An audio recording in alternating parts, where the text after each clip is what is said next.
It is time. It is finally time, I think, to solve the mystery of the Forgotten City, because we got the 4 plaques. We're about to open this temple, and we're going to find out what's inside. And finally, maybe, just maybe, we'll find the white hallway that this little text on the menu screen has been mentioning this whole game. Remember, if we see the white hallway, got to give you a spoiler warning. If you want to know what's going to happen, we'll keep watching. But if you don't want to know what's going to happen, if you want to play it yourself, then you need to stop watching at that point. Maybe for the last time, we will continue, as I say.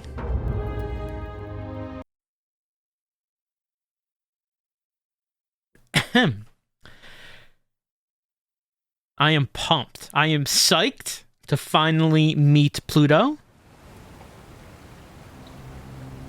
169 in that direction. Hey, you. Salve, friend. Mind telling me who you are and what you're doing with that bow on your back? Probably no reason to, but I mean, let's just have him do all the things. Serious. I'm listening. Yulia? Oh no. Alright, I can do that. Alright, let me see.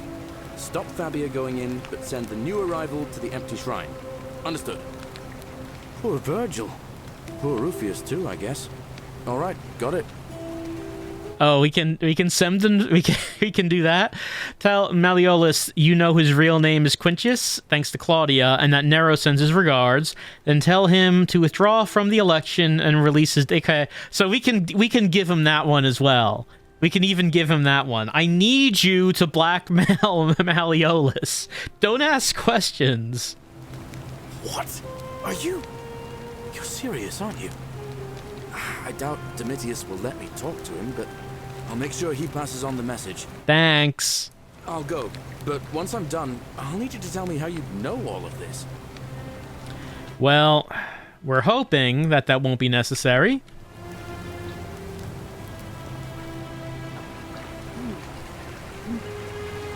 Because we're hoping we're going to be in that temple.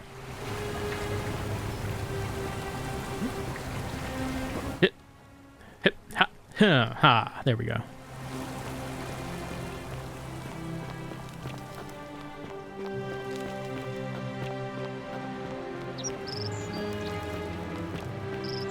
That is, we want to go up, not down. Up, up, up. Keep needing to remind myself how we get up. Gotta find those stairs that go up.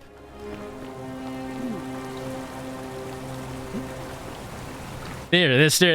Stairs that go up. Here we go.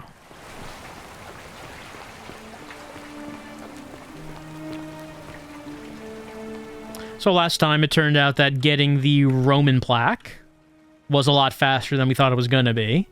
Because instead of having to actually convince Octavia to, like, you know, show us it, we just used the bow and arrow to climb up some vines to get into her little chamber, her little Jesus chamber. That was very fast. But actually getting the Greek plaque, getting Galerius elected magistrate, that did take a little bit of doing. That was the most involved of all of the plaques.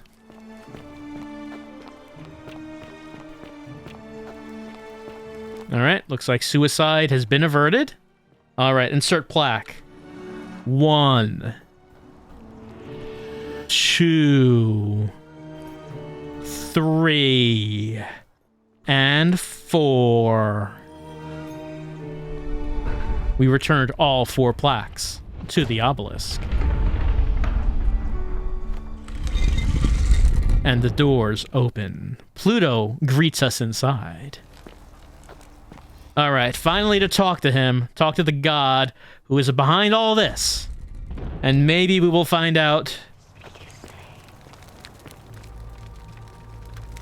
Hades, Nurgle, Osiris, Pluto. Well, I mean, technically he's all of these. He's all of these and more. I mean, currently, he's going by Pluto, as far as we know. I don't know if, you know, does he consider his name changed? When a different culture changes his name and starts worshipping him under that name? Or just all those his names? Alright, Well, we went with Pluto. Osiris, grant me an audience. I didn't like that one. Hmm? I mean, it seems like, yeah, this way. Should I be looking at the statues as, like, a clue of which society we're talking about? Wearing, like, general robe. I know. Okay, he didn't... Well, we already went with Pluto. Didn't like Osiris. How about Hades? Okay, there we go. He likes that one. Alright, so, okay, we're going by the, Alright, well... I think that this is, gonna be Osiris.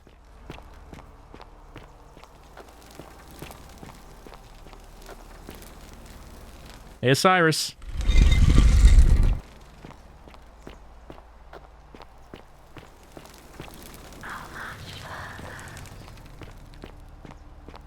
And I mean, it would, in addition to that, it would also make sense that the further you go, the older it would be.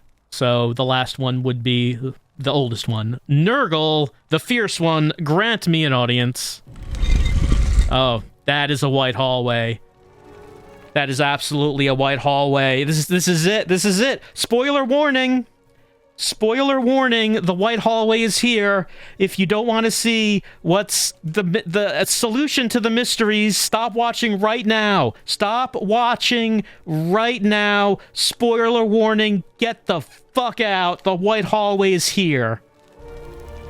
All right, is everyone gone? All right, let's head on inside. Oh.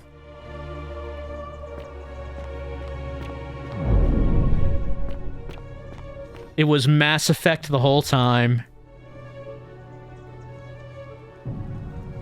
They still got gold statues in here, though.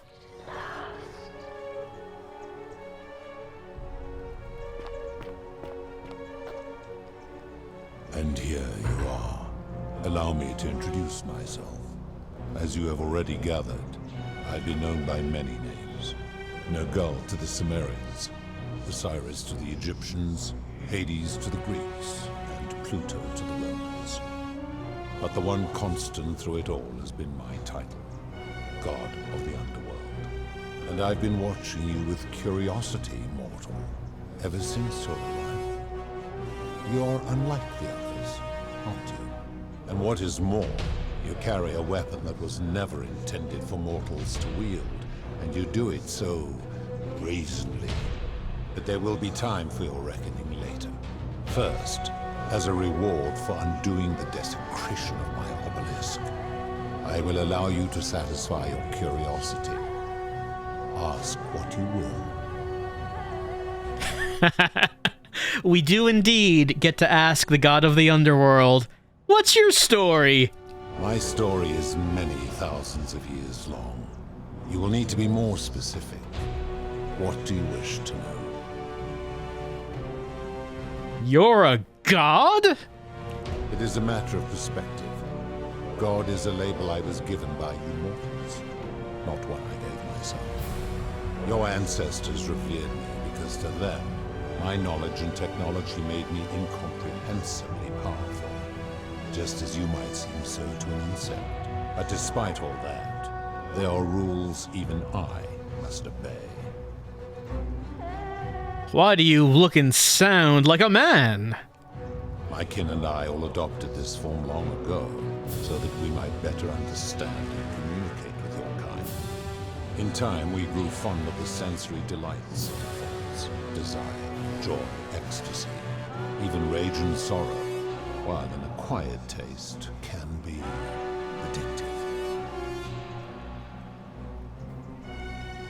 May I see your true form? No. Long ago, I swore to p.7 that I would remain in this form for as long as we remained among your kind.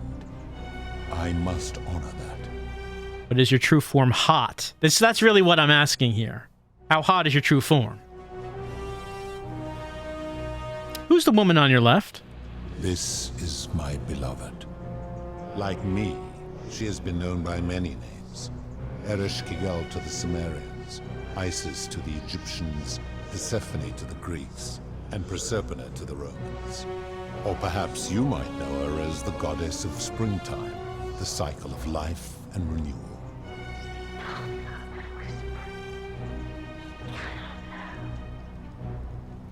Your gaze lingers too long. Oh, yes, my gaze. Please ignore my air thrusting. That could be directed towards anyone in this room, honestly. The thrusting of my hips. And I guess...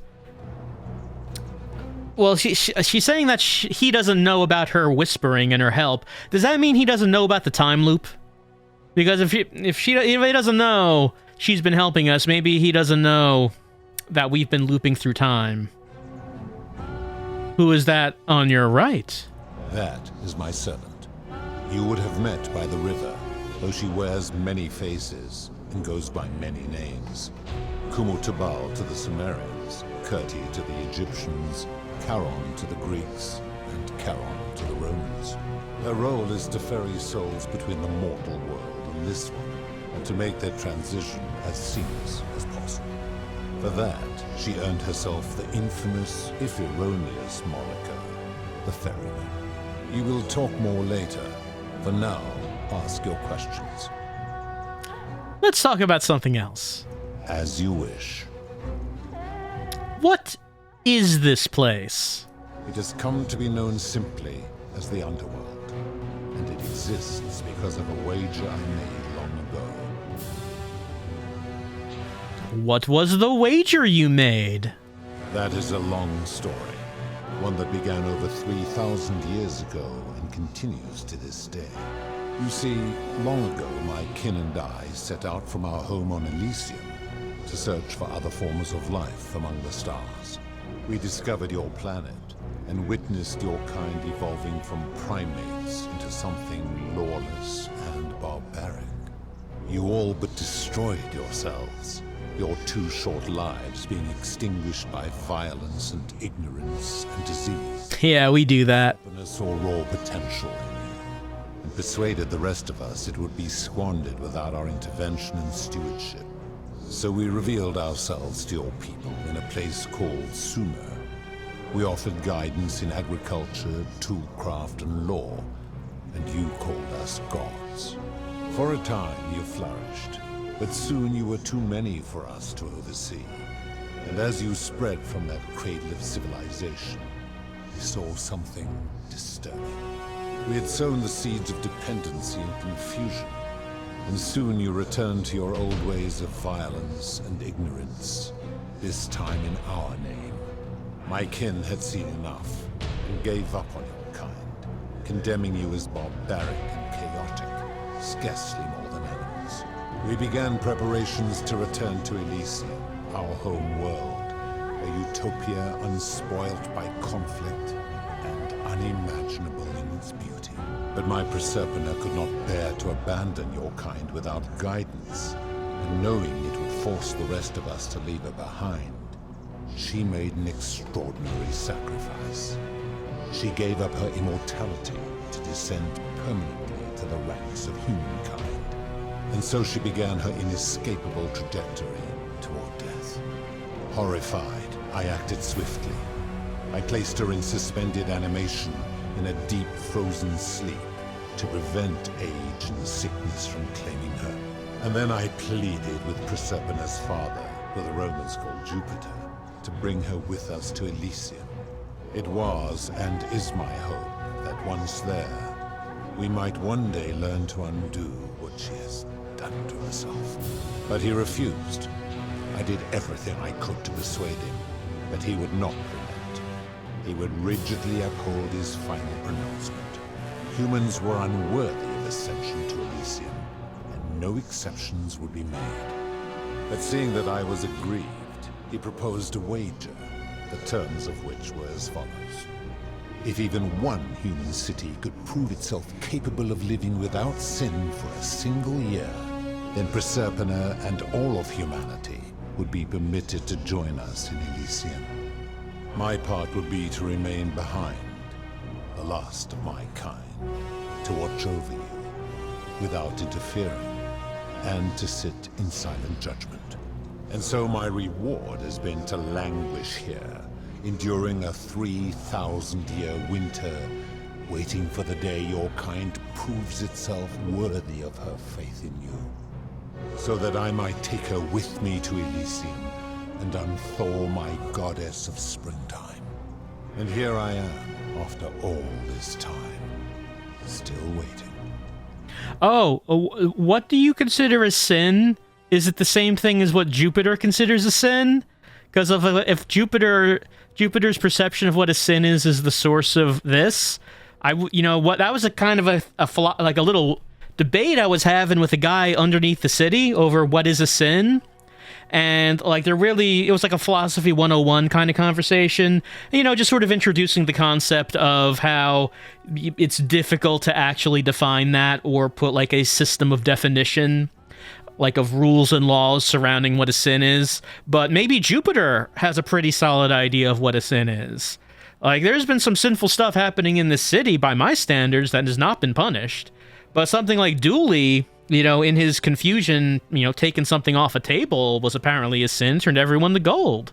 So maybe we could just, I got a piece of paper here. Maybe we could just go over the list of what is and is not a sin. And that would help out a lot back in the city back there. Get everyone in the city all together. Let them know exactly what the deal is. And maybe we could actually do this whole year without a sin. It might happen. It might. That is not an option here. Who are your kin? There were also gods who, like me, have been known by many names, but perhaps you knew them by their Roman names. Our leader Jupiter, as well as Neptune, Saturn, Juno, Minerva, Mars, Venus, Apollo, Diana, Vulcan, Vesta, Ceres, and of course, my beloved p.7. Who built the city, and why did they build it on rock and roll? As the first wave of your kind arrived from Sumer, I had them build a city in their own fashion, so that they might be comfortable and recreate their lives here. I had them build the entrance as a vertical shaft leading to baths, to cleanse them of the sins of their former lives, and to prevent escape. I watched wave after wave of Sumerians arrive, and as their civilization declined over the centuries, they were replaced by Egyptians. Of course, believing themselves to be the superior civilization, the Egyptians promptly built over what had been built before, and made all the same mistakes. After another 1,000 years, the Greeks began to arrive, and then the Romans, and they all did the same thing. They built upon the underworlds of their predecessors, renamed their gods, and ensured their foundations were forgotten. Do you think, I guess my next question, do you think the whole bit about how the gods that humanity worshipped in days of yore were actually ancient aliens that guided humans to their development of today is a little bit of a tired cliche at this point, or no? No, how did you decide to come here? To ensure the wager was fair, it was important that my subjects were chosen at random. To this end, I had my servant distribute 1,000 tokens fashioned from silver, a rare element at the time, across all of Sumer. Whoever died while in possession of one of them would be located by my servant and ferried to this place, with no memory of how they arrived. As the tokens were discovered, they were traded, smelted, and fashioned into trinkets, and eventually coins, spreading to Egypt like seeds on the wind. Later, when they spread to Greece, they would come to be known as Charon's obol, or as coins for the ferryman. Some placed coins in the mouths of their dead, hoping they would awaken here, though they had no way of knowing which coins were fashioned from the original tokens. In fact, almost all of the tokens are accounted for, only 2 remain. And so after this wave destroys itself, as it is destined to do, your kind will have squandered the last of its potential to ascend beyond this rock, and Persepolis along with it. Wait. If we let everyone here get turned to gold, that means the next society to come here would be just me and Al. And if we can make it work for a year without sinning, all of humanity goes to heaven, I think we could do that. I think we could make this happen. This is not an impossibility. Like, the more people you have in the city, the harder it is to avoid anyone sinning. But if it's just me and Al, and, like, we're on the same page of what we have to do here, we could do this entire year without sinning. I think we could do it. I don't think... It doesn't seem like I can suggest this, but I think it's a possibility. How did humans learn about the underworld? It is a regrettable story. One of the first men who came to this place was a king of Sumer, and a troublemaker. To be rid of him, I returned him to his people, on the condition that my servant erased his memories of this place. But the erasure did not take completely, and he told stories of this place as if describing memories of a dream. His tales were committed to writing, which came to be known as the Epic of Gilgamesh, and his words were twisted and distorted over generations.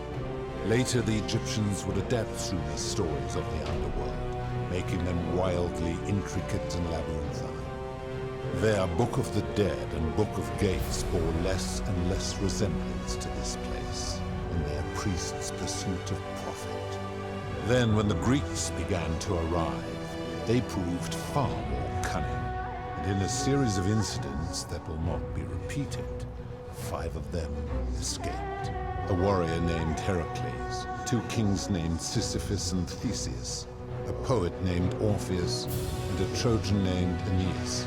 They each told embellished tales of this place, how to get here, and how to escape. And so from Sumer to Egypt, Greece to Rome, your kind has always told each other stories about this place, though each story contained only a seed of truth. Let's talk about something else. Of course. Are you responsible for the Golden Rule? That is merely the name your people have given to it, but yes, it is my doing. Why turn people into gold? That is a story dating back to the very first wave. After the Sumerians finished building their city, the self-declared ruler threw a banquet to celebrate. Now this man was unmarried, and many women were vying to become his wife. Prestigious position of power and influence in a new world. Of all the women, 2 were particularly ambitious. Both were beautiful, and both arrived at the banquet wearing eye-catching dresses and painted faces, their hair woven in elaborate fashion.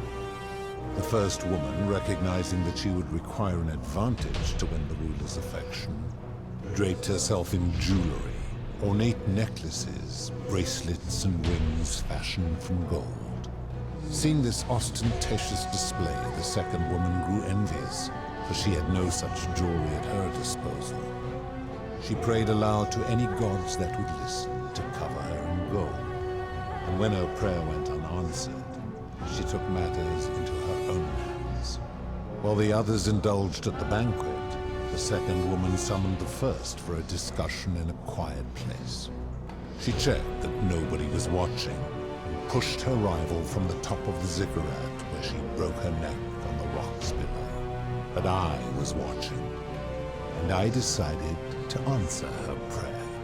I took the golden bow left behind by Diana, and I shot that woman in the heart, covering her from head to toe in a layer of molten gold.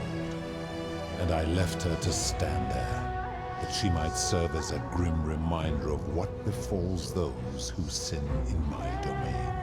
But that was not enough, for the entire city was tainted by her sin, and the wager could no longer be won. So I had no choice but to wipe the slate clean. I gilded them all, to make way for a new wave, and began the wager again. And to this day, each of them, and all who came after, line the halls of this city, inanimate but conscious, suspended in time with only their sight and hearing preserved, so they may bear witness to and lament the folly of your kind for eternity as silent golden sentinels. Was that really the only option? I mean, I would have just said maybe like the time limit resets. Okay, like this one lady murdered someone and that's obviously a sin, so she's punished. And the 1-year time limit has now reset. That's not how it works, though. Rather, he does have to gold everyone and wait for new people to come in. I guess that is a very strict reading of the terms of this wager. Could we, like, contact Jupiter and just ask him if he thinks that was part of the wager? Because I think that's something that needs some clarification. I'm not sure if that's entirely what he meant. So you're responsible for destroying all these lives. I give your kind a second chance at life, as well as ample warning about my law. And when you disobey, and you always disobey, you force my hand, bringing terrible suffering upon yourselves. And so you ask if I am the one destroying your lives. And I say, no, you destroy yourselves. I am merely the means by which you do it. Ah, suicide by Pluto, I see. I wouldn't call it ample warning. I mean, we have different definitions of ample, I guess. Where did these golden bows come from? When my kin departed, they left behind many relics which I inherited. Consolation prize of sorts. The golden bow originally belonged to one of my kin, who the Romans called Diana. As my collection of golden statues grew, I chose the most ferocious among them, and equipped them each with a duplicate of her bow, and tasked them with hunting down the Forsaken at my behest. They became known simply as Furies. Hey, have you been watching that one lady who's peeling the statues? That's pretty messed up, right? Like that's like something you probably haven't seen before. I'm expecting probably no one's tried that. It's pretty messed up though, right? Anyway.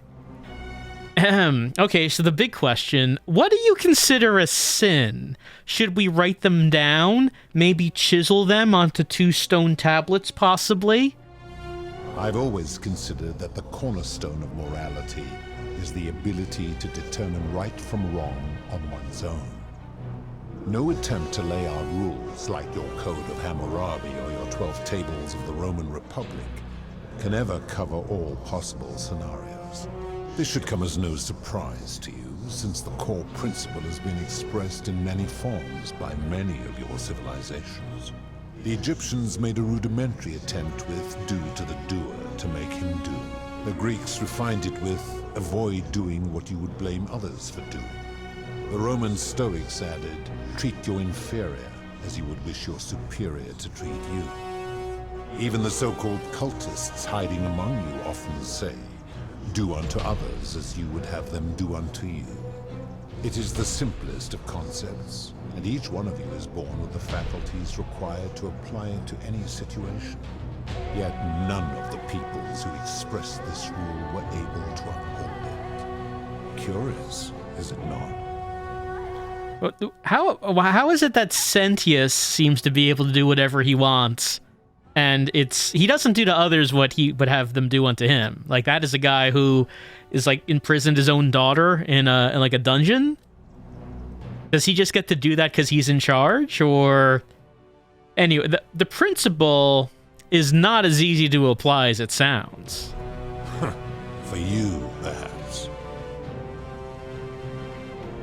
How do you know when people sin? I am able to commune with all the statues in the city. Their ears are my ears, and their eyes are my eyes. Do they scream a lot when they get peeled? Like, that probably makes an awful racket, I would imagine. Is Proserpina connected to the statues in the same way? If she was still conscious, I suppose she could, but she's not. Why do you ask?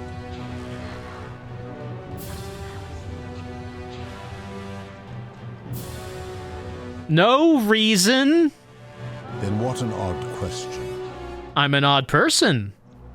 Oh, here's one. I've seen some terrible things here that you didn't consider a sin. How could you let them happen? Do you plan to speak in sweeping generalizations, or are you going to give me an example? All right. This is one I've mentioned a few times. What about the price gouging? The price gouging, Pluto. What about it? The merchant. How is that inconsistent with the rule I've outlined? He wouldn't want someone else to demand an outrageous price for the medicine he needed if he was dying. I disagree. Having watched this merchant, that is precisely what he would expect from others, and he would be quite capable of paying the price anyway.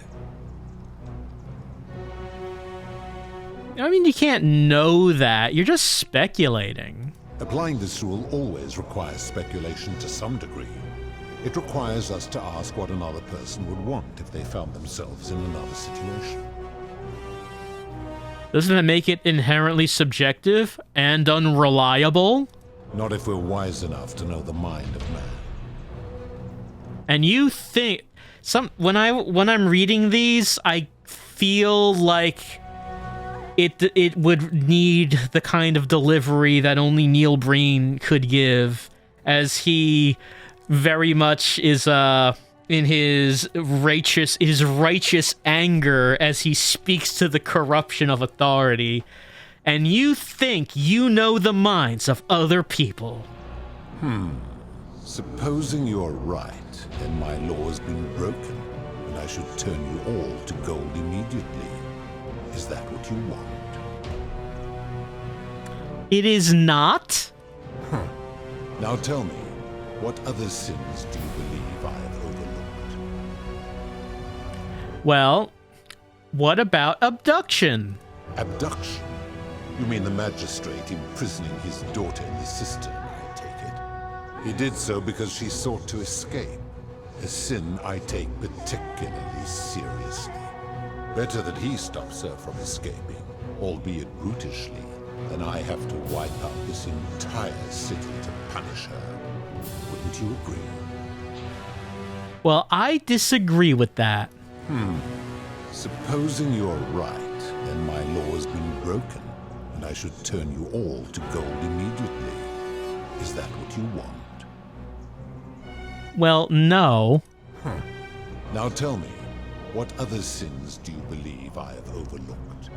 I mean, the clear response to the escape one is that the escaping from a city, like leaving a city, doesn't really fall under the golden rule of being kind to others because you want them to be kind to you, of acting within the standards of what your society considers decent. Like stealing, okay, stealing is a sin, murder is a sin. I'm gonna leave town. That's not, I mean, that doesn't, like, that's the sort of thing where we're saying maybe you need to chisel the rules into the stone tablets, because that's a very specific one that doesn't really fall under any kind of common morality.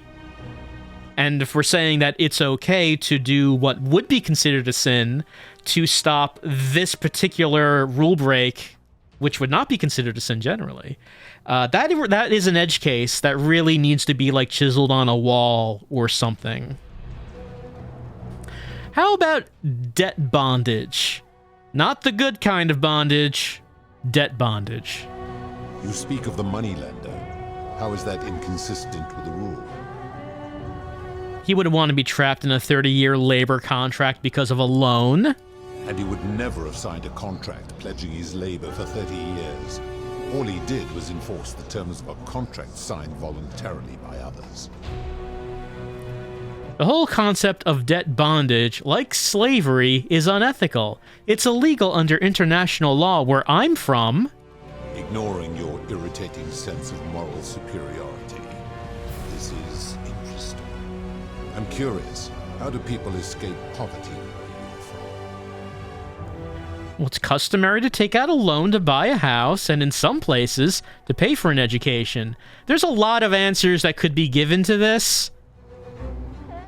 I only have one. Well, you take out a loan to buy a house, student loan. You go to college, and this is the one way you do it. This is the one and only way to do it. There is no other way, Pluto. Maybe you haven't heard about going to college and educating yourself and bettering yourself to get a degree, and then you get a good job. Maybe you haven't heard about that. That's the only way to do it. I see. And how long might it take such a person to repay their debt? I mean, the way things are going now, yeah, typically decades, sometimes their entire life. Unless, I don't know, they make it big with crypto. Like, that's a big thing right now. Can I... You kind of look a little like a Bored Ape. Pluto, what would you think about a line of NFTs of you? Like, it would just be the face as it is now, but there would be slight differences. Like, one might be wearing a crown, one might be, like, smoking a cigar. It's... Look, the point is that each... Like, the artwork sucks, but each one is unique. Each one is an individual. Pluto, can we talk about the concept of digital scarcity? I mean, maybe another time, but it usually takes around decades to pay off your student loan. Why do you ask? I fail to see how your system of loans is significantly different to a debt bondsman signing over his labor for 30 years. It's not the same thing. Supposing you're right, then my law has been broken, and I should turn you all to gold immediately. Is that what you want? Well, no. Now tell me, what other sins do you believe I've overlooked? What about suicide? You didn't turn people to gold on that. I've seen no such thing, but in any case, taking one's own life is a self-directed act. It is not one that is done to others, however they may be affected by it. Therefore, it cannot be said that one who commits suicide has done anything unto others. Okay, so he's not aware of the time loop. Because he's not aware of Ulpius killing himself in previous loops. Also, committing suicide can certainly do quite a bit of harm to other people. It's not correct to say that the person who kills oneself has not affected others. This seems like an extremely literal interpretation of the rule. Applying this rule always requires us to interpret the meaning of the words. A literal interpretation helps to minimize the ambiguities of your primitive language. If our language is full of ambiguity, doesn't that make the rule inherently subjective and unreliable?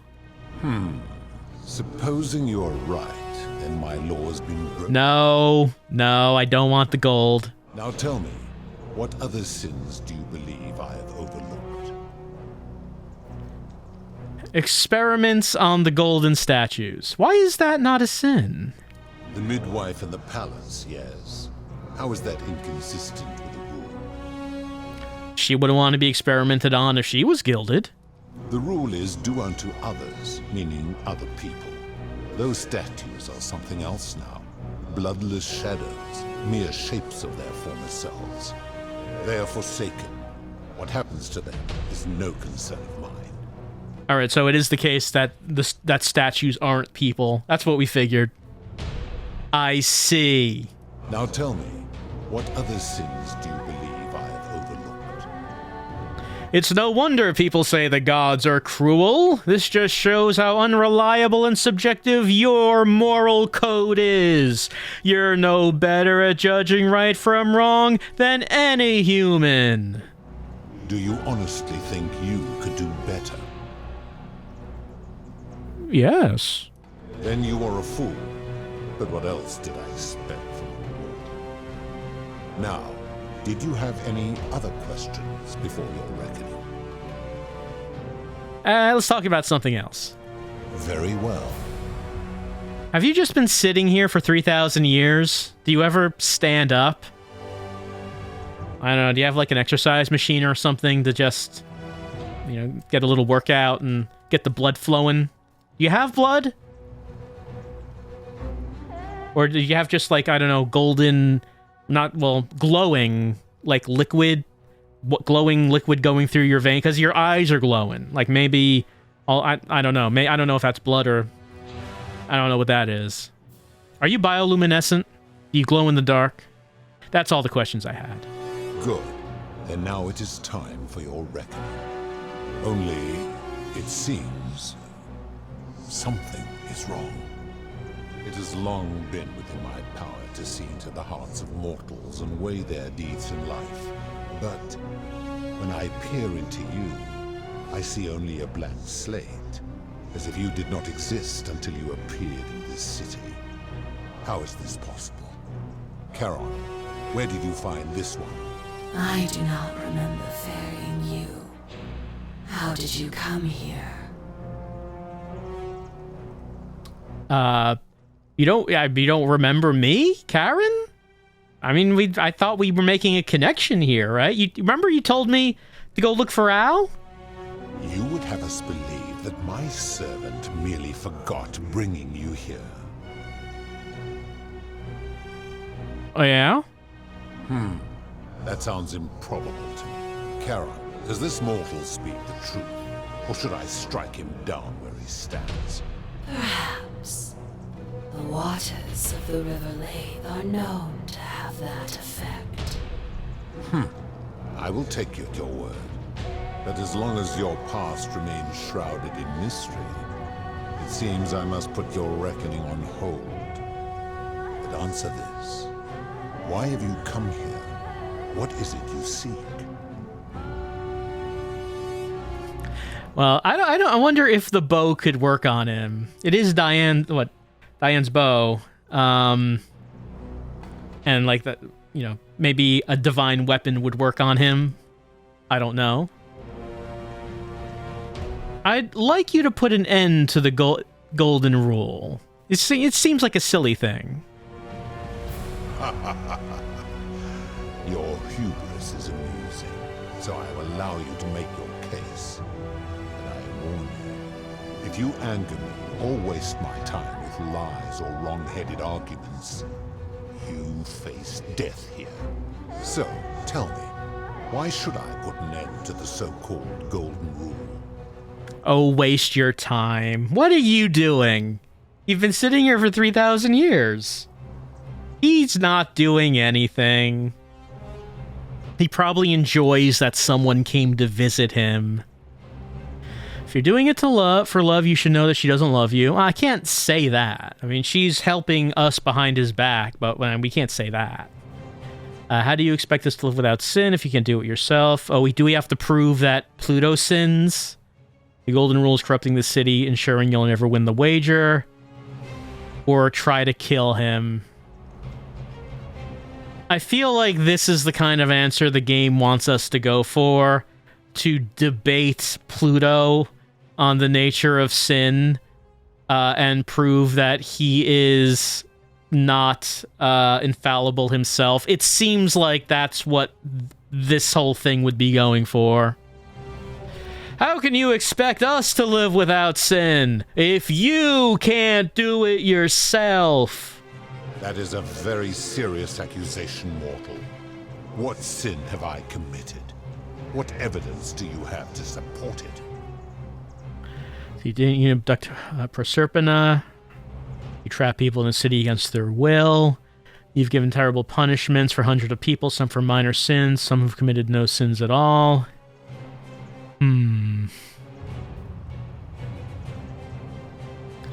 What would he consider a sin?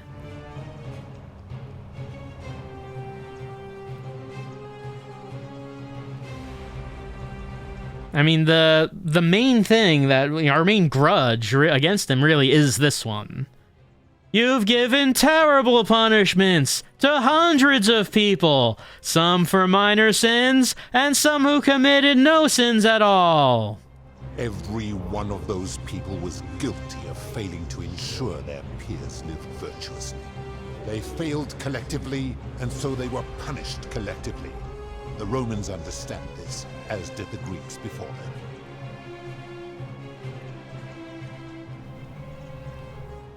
Let's see. The first one seems... Well, I could say if our positions were reversed. I shouldn't say that because that's easily countered, because that's, relying on what Pluto would want, and he can determine what he wants. But he did say that morality is determined by basically societal norms. So the first one sounds like it would be a better argument against what he has said so far. Where I'm from, collective punishment is considered one of the most egregious crimes there is. How unfortunate that we are not where you are from. Okay, so that doesn't work. If our positions were reversed, you wouldn't want me to punish you for the sins of other people. Ah, but I am a god, and you are a mortal. Why would you expect me to treat you as I treat my own kind? You are not a peer. You are not a respected equal. Let me ask you this. Do you treat insects as you wish to be treated? Do you care for their well-being as you would your fellow man?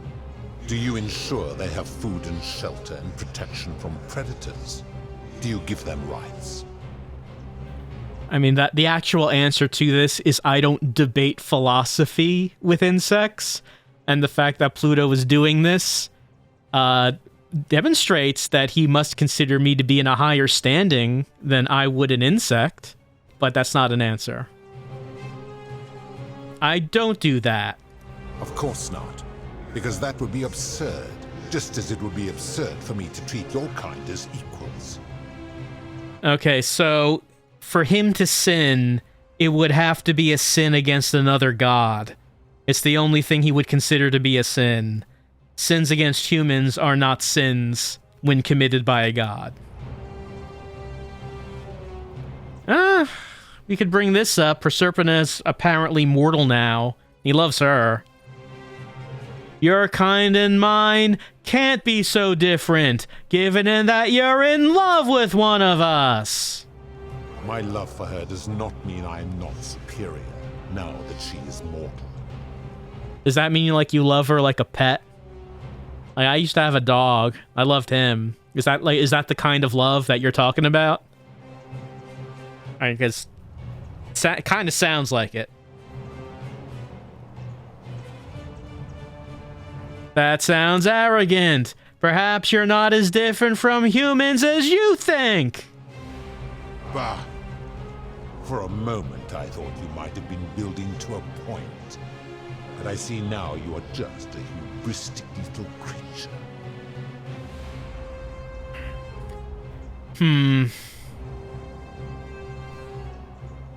So that exhausted that.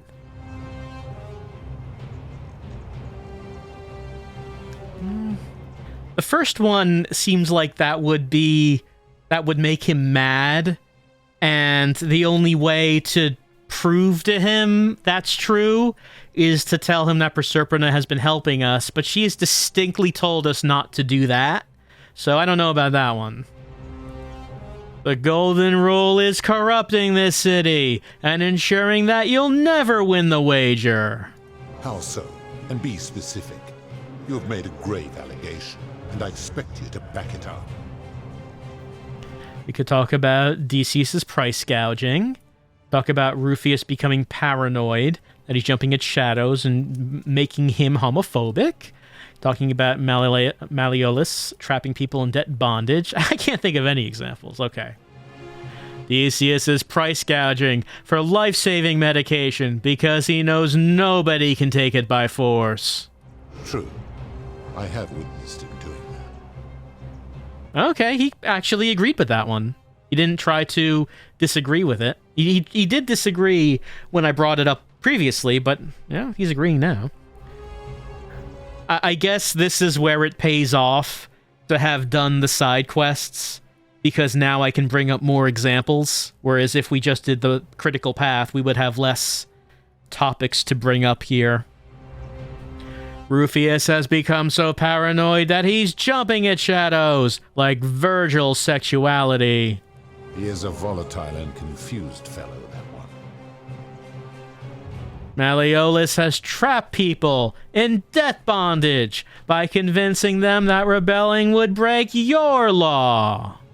His cruelty does seem to grow greater by the day. That's all the examples I can think of. I would also like to bring up Sentius imprisoning his daughter. I mean, you say that you're all for that one, but so I guess not. But I would still like to bring that. I mean, that's all the examples I can think of. Pathetic. You will need to do a lot better than that. Okay, so he still brushes that off.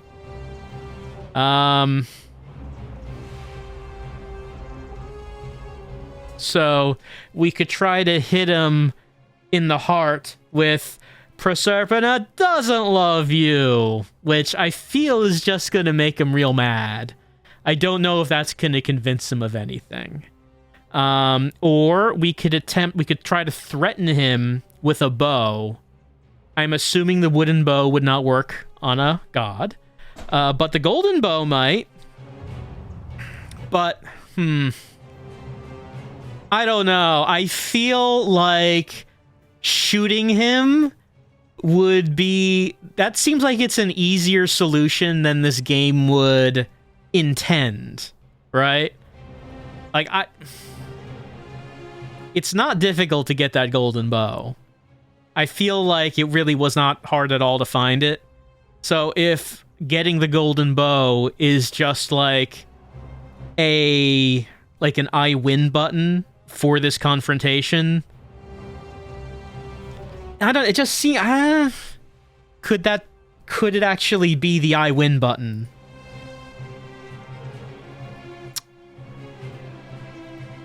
I don't know. I don't see how we're going to convince him with the first option. And Proserpina told us not to tell him that that she's been helping us.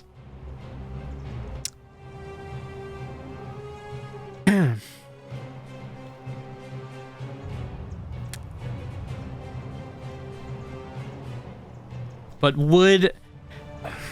considering the nature of this game, that it's about philosophy and debate and exploring the options, the options of I guess the speech options, and figuring out what the right thing to say is. Could the solution actually be just shooting him? It seems like that would be a weird solution for this.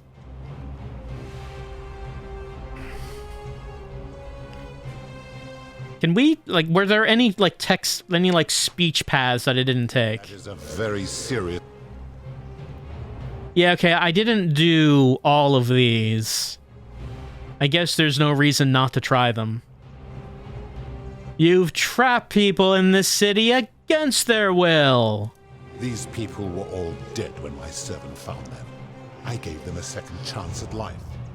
Would you prefer to have simply ceased to exist? Maybe? Then you still have the option to end your life should you wish, and you are no worse off than if I had not intervened. Accordingly, I reject your argument. Didn't you abduct Proserpina and imprison her here? I am well aware of the story told by the Greeks and Romans of my so-called abduction. It is entirely unfair. My love was dying, and I intervened the only way I could to save her life. What would you have done? Oh, maybe this is it. If the only way to convince him that maybe he sinned is if it's a sin against another god, then maybe now he's on the defensive. But didn't she choose to die? It was an act of rebellion against the others. She knew I would have to act to save her, and I did because I loved her. I love her still. Accordingly, I reject your argument.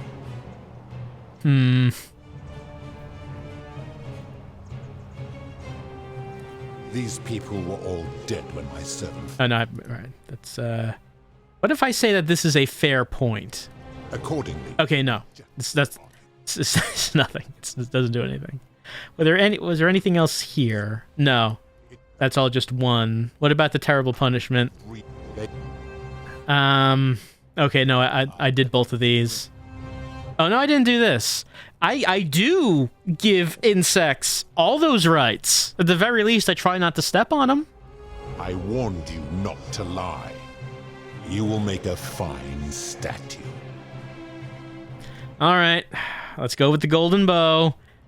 Enough talk. I'm going to end this. Do you really think you can wound me, a god, with that primitive weapon?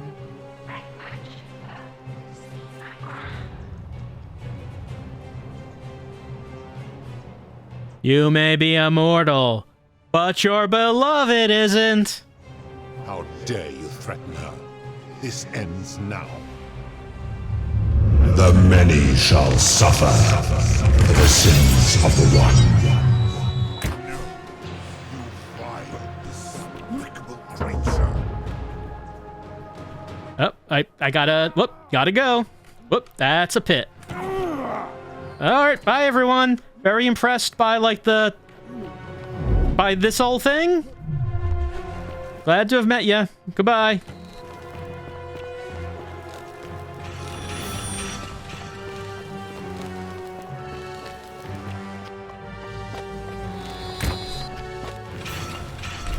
Whoop, can't go run around that.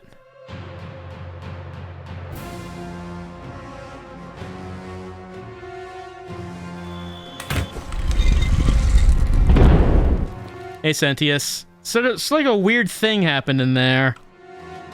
The golden rule's been broken. Oh, yeah. So, main goal. These quests. Take the crown. Oh, is that not checked off? It doesn't look like that's checked off. It doesn't seem like it's in the, doesn't seem like it's in the inventory. Hey, Pluto? Pluto? I thought of another argument. Can we, like, continue that debate? I thought of something else. You'll never be able to argue against this one. Pluto? I'll continue from my last save.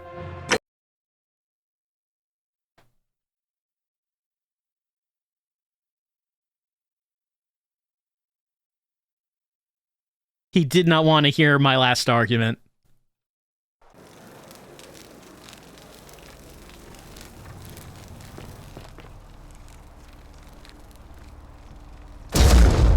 Oh, is this the last? No, we want Nurgle. Okay, this is the last door. Oh, and by the way, white hallway, white hallway, white hallway, white hallway. There we go. I'll turn that off. White hallway.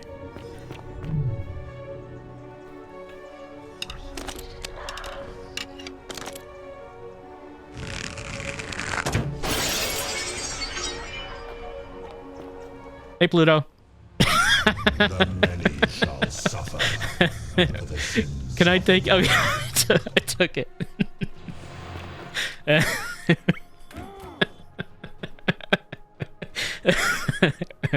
Oh, I'm kind of glad I died now.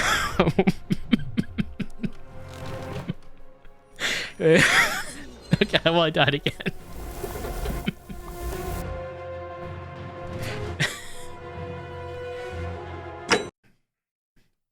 So, is getting the golden bow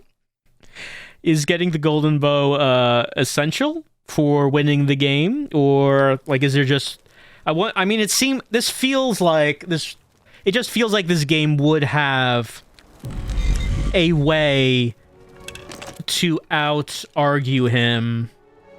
Like, clearly I didn't get it, but I feel like this game just has to have that. It would be weird if it didn't.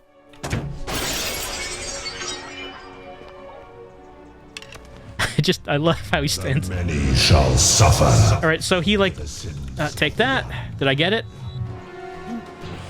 I think I got it. There's so many quests coming up right now. Did I get the thing? I think I picked it up. Rewind time and show Pluto that we have the crown. Okay, we took the crown. I guess it would... hello, how you doing? No, you vile, despicable creature.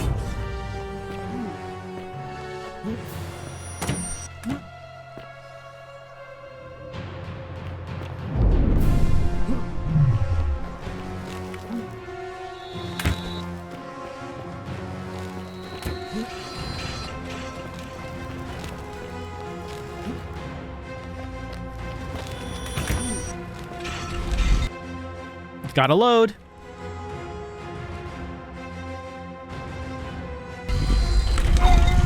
Whoop. Almost got crushed by that door. Oh, the frame rate. Oh, the frame rate. The city is dying, and so is the frame rate.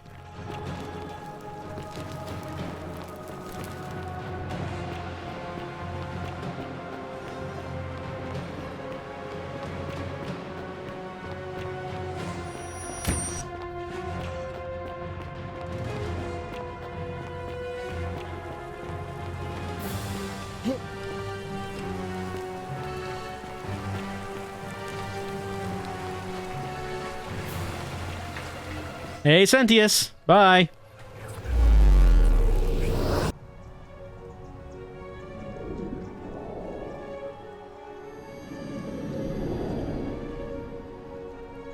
Thanks for the tip. All right, let's have a look at this thing. Inventory. Proserpina's crown. The crown worn by Proserpina.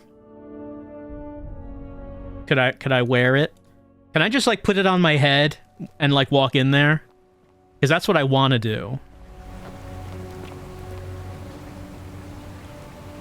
Hey, Galerius. Friend, mind telling me who you are and why you look like you've just taken on a gladiator and lost? Look at my badass crown, Galerius. But, I'm a little busy right now. Then I'll get out of your way.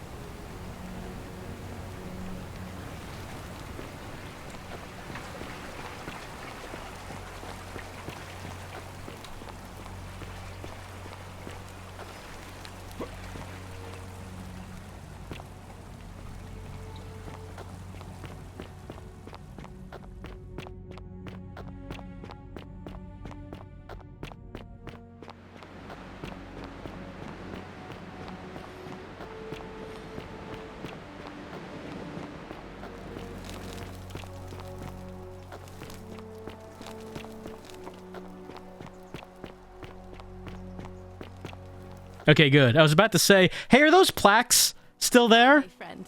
I'm Octavia. Do I have to get the plaques again? The golden rule. It's a ghastly thing, is it not? How are you faring so far? Fine, thanks. Ah, another stoic, perhaps. We all need something to help us through times like these. We've all been where you are now. I remember when I first arrived. I used to lay awake at night contemplating the big questions. Why am I here? Is there a way out? What is the golden rule, and who or what is responsible for it? I still don't have any of the answers, I'm afraid. I don't think anybody does. But I'm happy to share with you what I've learned. Hey, I know you're a Christian.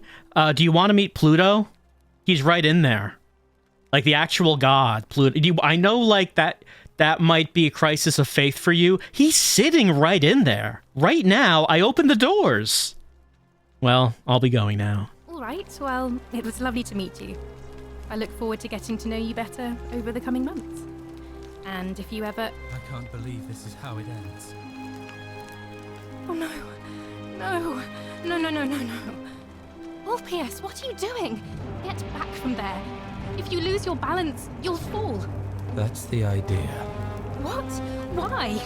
Why would you want that? Why do you think I'm stuck for the rest of my life working for a man who treats me like an animal? I know things are hard for you right now. They're hard for all of us. We're all in this together, Orpheus. Please just think this through. If you do this, it could be the sin that seals all of our fates. Is that what you want? Oh, it turns out suicide's not a sin? Care anymore. Yeah, Pluto just laid it out to me. If he goes through with it, it could be the end for us all. I don't know what to do. I've never had to deal with this sort of thing. Please, you need to talk to him.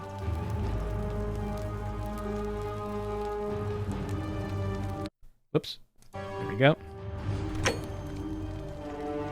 Okay. The mouse cursor. I couldn't see the mouse cursor for a bit. There it is. Do you really think a suicide would break the golden rule? I don't know, but it's a crime for slaves to take their own lives. And a debt bondsman isn't far off. Good luck with that. I'm out of here. Your life's in danger just as much as mine.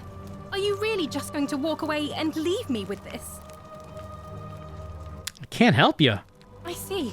Well, if we survive, I'll remember this. I'm out. Wherever you are. Scintilla, my love. I'm sorry. She's in the high cistern. Ulpius out. I can't believe he went through with it. Oh Lord. That poor lamb.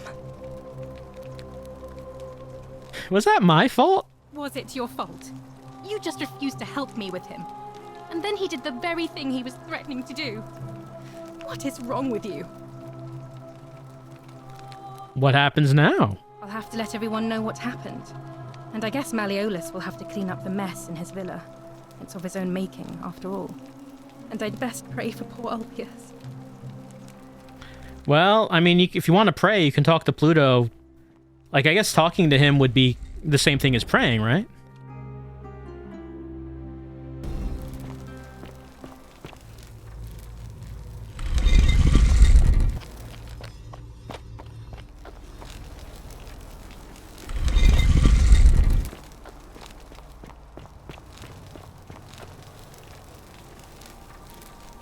Yeah, Miss Iris.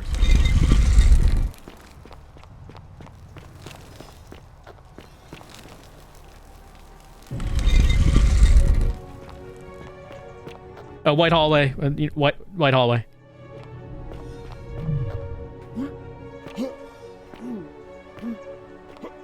Hey, Pluto. And here you are. Allow me to introduce myself. As you have already gathered, I've been known by many names. Nergal to the Sumerians, Osiris to the Egyptians, Hades to the Greeks, and Pluto to the Romans. But the one constant through it all has been my title, God of the Underworld. And I've been watching you with curiosity, mortal, ever since your arrival. You are unlike the others. Ever since my arrival 2 minutes ago. A weapon that was never intended for mortals to wield, and you do it so brazenly that there will be time for your reckoning later. First, as a reward for undoing the desecration of my obelisk, I will allow you to satisfy your curiosity. Ask what you will. Hey, look! I'm gonna throw the crown at him. I like that we're gonna throw it instead of just showing it to him. I would recognize that anywhere, and yet my beloved still wears hers. What is this? How did you come by it?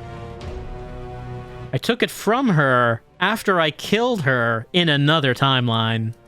You vile, despicable creature. Why would you do such a thing? And worse still, boast about it. I didn't want to kill her, but if you don't put an end to the golden rule, I will do it again. Stares aghast.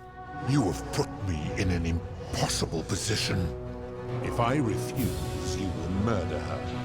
And yet, if I agree, I will lose my wager and return to Elysium humiliated and alone. That's the idea. Perhaps you are cleverer than you appear, mortal. I do not see that I have a choice in this. Your treachery and savagery have opened my eyes like nothing I have witnessed in 3,000 years. And now you have shown me your species' true colors. And I see that Proserpine was a fool to have ever believed in you at all. This has gone on too long. It is time for me to let go of this form, of her, of all of you. But know this, if I abandon the wager and leave for Elysium, Neither she nor your kind may ever ascend. Well, why can't we go to Elysium? Because despicable creatures like you have no place there. My kin would never allow it. The best I can do is return you to the land of the living. I will have Charon make arrangements to ferry the others. But as for you, be aware you will be separated from the rest. Why is that? Once this exodus begins, the events that brought you to this moment will never have taken place, and you will have created a paradox. What will become of you is difficult to predict, but that is the risk you have taken by interfering in the natural flow of time. Now, are you ready?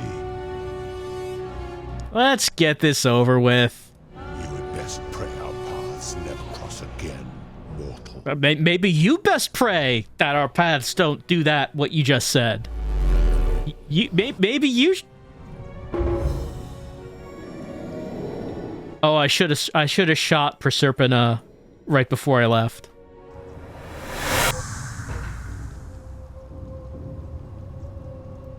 Hey, Al. Oh. Hi there. Gave me a bit of a fright. Thought I was in here alone. I'm Al. Al Worth, I came in here to find you. Well, here I am. I'm sorry, I didn't catch your name. I might say. I was hoping you'd know who I am. Know who you are? I barely remember how I got here myself. Oh, did that lady in the forest send you in here after me? I guess I lost track of time, learning about the history of this place, and it is extraordinary. I'm fairly certain you and I are the first people to set foot in this city for about 2,000 years. Fortunately for us, the last person in here was a Roman man named Galerius, who inscribed an account into a tablet. Apparently, there was a community of 20-something people trapped in here, and living in fear of a curse they called the Golden Rule. They believed that if even one person sinned, an unknown god would cast them all into gold, like the 1,000 people who'd lived here before them. Then, one day, just as Galerius had finished praying for a good harvest at the shrine of Proserpina, an oracle appeared, said barely a word, and entered the temple of the mysterious god, this one here, and demanded an audience.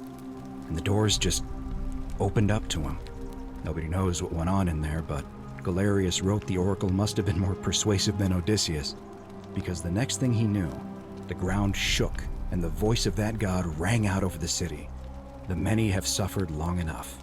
Unfortunately, Galerius' account just sort of stops after that, leaving a lot of questions unanswered. What became of him, and the other people who lived here? What happened to all the golden statues? And did this mysterious oracle single-handedly undo the curse that had terrorized people for hundreds of years? These Romans are crazy. I don't know, it reads like an earnest account to me. Anyway, I think I found a way out through the aqueduct that brought water into the city. Follow me. I'm right behind you.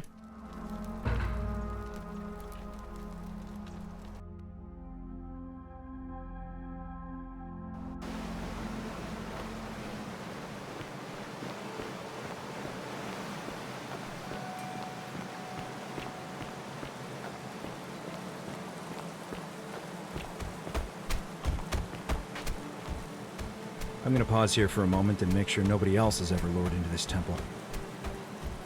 Good idea. You go on ahead. I'll be there soon.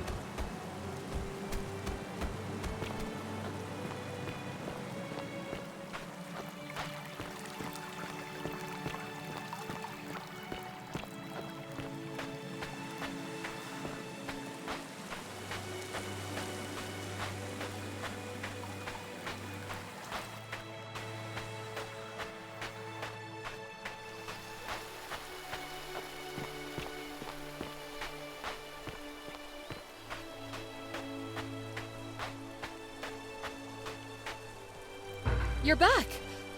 But you're alone. Does that mean you didn't find Al? Oh, I found him. He'll be here in a moment. Oh, what a relief. Thank you so much. I was beginning to think you'd both become trapped in there. Why don't you tell me what you discovered? While we wait. Well, I mean, I found out that you're Karen. Ah, I see. I thought you might. Well, now you know. I suppose you have questions. Yeah, do you remember, like, what went on in there? Like, you were there. Like, do you remember me, like, coming in like a jackass and throwing Proserpina's crown at Pluto and telling him he better end the golden rule? Like, I was pretty cool, right? Yeah. Did I look cool? Did I look cool? Who are you, really? You can just call me Caroline, if you like. I am sorry I was not completely honest with you when we first met. I do not enjoy deceiving people. Believe me, I do not. But I have learned, from 5,000 years of experience, that most people find comfort in familiarity, in gradual change, and coming to see the truth in their own time. What truth is that? That you died, of course. You were dead when I brought you here. My role, as the servant of the god of the underworld, has always been to assist the chosen to cross the threshold from the land of the living to the land of the dead. So did she still have to find the remaining 2 obols, even though Pluto decided to just end the whole wager back then, 2,000 years ago? I guess you got to find those remaining 2 obols. How did I die? Usually, when people do not remember how they died, it is because they suffered a terrible trauma. Most souls would rather not remember. Ask yourself honestly, do you really want to know? Nah. A wise decision. All you need to know is that you and Al died in possession of a sacred silver coin. What's so special about these coins? Perhaps you have heard the tales of the Greeks and Romans burying their dead with a coin in their mouths to pay the ferryman for passage across the river. Well, those stories contained a seed of truth, but not any coin would do. A long time ago, my master created 1,000 silver coins and had me distribute them across the world. My orders were simple. Whenever a person died in possession of a coin, I was to locate them and ferry them here. Why? I mean, we know the answer why, but why? That is a question you would have to ask him, I did! if that were still possible, in light of the path you have chosen. I am just his servant, doing his bidding. Only now, I find myself bereft of purpose. You see, the coins on you and Al were the last of the 1,000 in existence. There is nobody else to ferry here. Nobody to keep you company. After 5,000 years, the underworld has finally run its course. Yeah, I found out you're an alien? You're gonna go back to space? You go back to your heaven planet? Are you happy about that? You seem kind of morose or like melancholy that you're out of a job. Can you return us to the land of the living? I see no point in keeping you here. But I have to ask one thing. That you keep this to yourself. Look! Here comes Al now. Al! It's so good to see you. You were gone so long I thought I'd never see you again. Kinda lost track of time in there. You wouldn't believe what we found. The ruins of a long-forgotten city. And there was a tablet describing an oracle who confronted a god and undid an ancient curse. That was me! It's like quite a story. And I look forward to hearing all about it. I did it! You two look exhausted. Why don't you hop in my boat and rest while I ferry you back to civilization? Sounds good to me. And you? Are you ready to go home? All right, Karen. Ferry us home.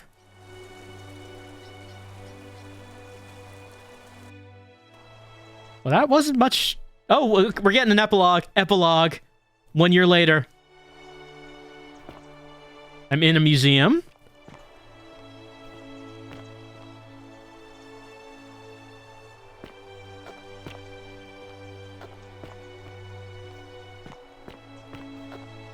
All right, let's see. Private member wing, currently exhibiting ancient Rome, ancient Greece, ancient Egypt, and Sumer.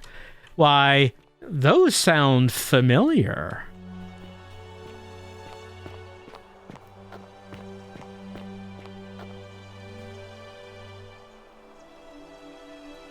Hey, you made it. It's great to see you again. I read about your trial in the news. Congratulations on your acquittal. Still, I'm sorry you had to go through all that. Anyway, after everything you've been through, I thought you might appreciate some good news. So after we got back to the real world, I started doing some research into the people mentioned in Galerius' tablet, and I found something strange. I'm sorry I've been so cryptic. I've been dying to tell you, I just really wanted you to see this for yourself. Why don't you head on down there? I'll catch up with you at the other end. All right.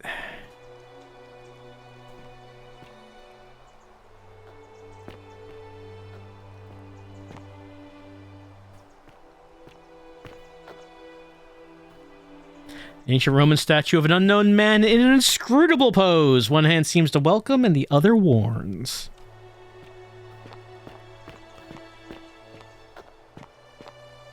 Oh, hey. Oh, It's hello. you. You're finally here. Remember me? Galerius? What are you doing here? It's a crazy story. After you disappeared, Charon appeared and told us she was returning us to the world. Even gave us some coins to help us start our lives over. Only, for some reason, she returned us to your world instead of ours. Anyway, I know we only ever had that one conversation, and I wasn't even sure if you'd remember me, but I wanted to say thanks for freeing us from the underworld and giving us a second chance at life. So it was like this, like, messing with your head that you're in the future. How are you handling that? What are you doing with yourself these days? Oh, I used Charon's gift to buy a farm in Umbria. Got a villa on it too, with enough room for Dooley, of course. It's hard work, but I sleep soundly every night. I'm finally my own man, and I wouldn't change it for the world. And Dooley gets to steal as much as he wants without everyone turning to gold. You're with Equidia now. I know. I can't believe my luck either. But we're engaged and living together. We're planning to get married next spring. If you're going to be around, we'd love to see you there. I'd love that. Count me in. It was good to see you, Galerius. Of course, there's a whole museum full of people waiting for a chance to thank you, so you better keep moving. We'll speak again soon, my friend. Yeah, I don't know why you're calling me friend. We, like, had one short conversation from your perspective. I mean, I've had many conversations with you, but, I mean, you would not even remember me. Hello, Equidia. You're here. It's lovely to finally meet you. Galerius told me all about you. I don't know how he could.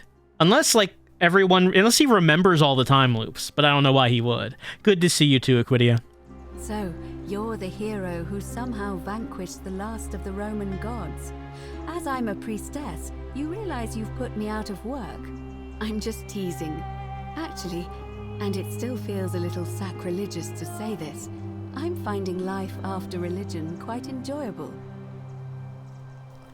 What are you doing with yourself these days? Galerius and I are engaged and expecting. We've just bought a lovely villa in the countryside with room for a large family, and Dooley too, of course. It feels like the world has just opened up for us. There's so much to learn, and so many more possibilities for our children than we ever imagined. We're just so thankful for what you did for us, for all of us. How's Livia? Oh, it's sweet of you to ask. She recovered nicely. In fact, she's here somewhere, if you'd like to ask her yourself. I'll do that. Good to see you again, Equidia. See you at the wedding, I hope. Hey, Dooley, how you doing? Not in a cage, I notice. Hello, I'm Dooley. I remember who you are, Dooley. Galerius said you're very nice and a big helper. Thank you for getting us out of the bad place. I didn't like it. What are you doing with yourself these days? I live at Galerius and Equitia's house. They look after me now and help me remember when I forget things, like brushing my teeth. I'm sorry you never found your treasure. Treasure? Oh, I forgot about that. I like my box now. Galerius got me a box that tells stories. It's my favourite thing. Oh, we all love that thing. Story boxes are great, aren't they? Yeah, they're fun. Good to see you again, Dooley. Bye-bye. Speed. The bag is full of it. A relief depicting a great circular portal in Proserpina, the Roman goddess of the cycle of life and renewal, and also being shot with golden arrows. We don't know why she's the goddess of that. Small household shrine where the ancient Romans offered daily prayers for protection.